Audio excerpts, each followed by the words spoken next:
কেন মনে করছেন যে এই হাসপাতালটি নীলফামারী টেক্সটাইল মিল সংলগ্ন স্থানে হওয়া দরকার, কিংবা এখানে আপনি কেন মানববন্ধন এসেছে যদি আমাদেরকে জানাতেন?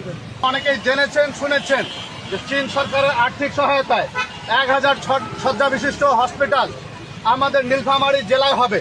আমরা দাবি করছি নীলফামারী সদর উপজেলাবাসী। আপনারা দেখেছেন আমাদের ডান পাশে যে বিস্তীর্ণ এলাকা পড়ে আছে, যেটা প্রায় 35 একর জমির কাছাকাছি হবে। আমরা চাচ্ছি যে আমাদের এই জায়গায় যেন চীন সরকারের সহায়তায় যে হসপিটালটা নির্মিত হওয়ার কথা আছে তা যেন এইখানে নির্মিত হয়।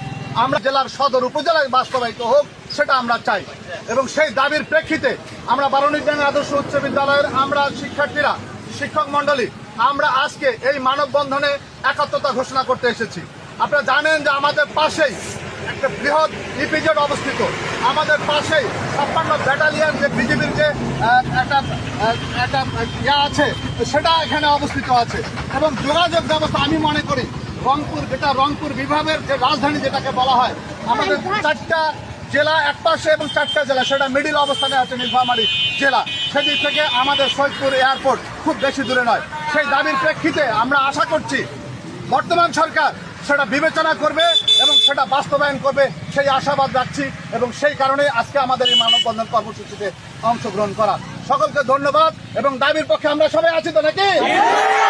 আমরা আছি। ওকে, থ্যাংক ইউ।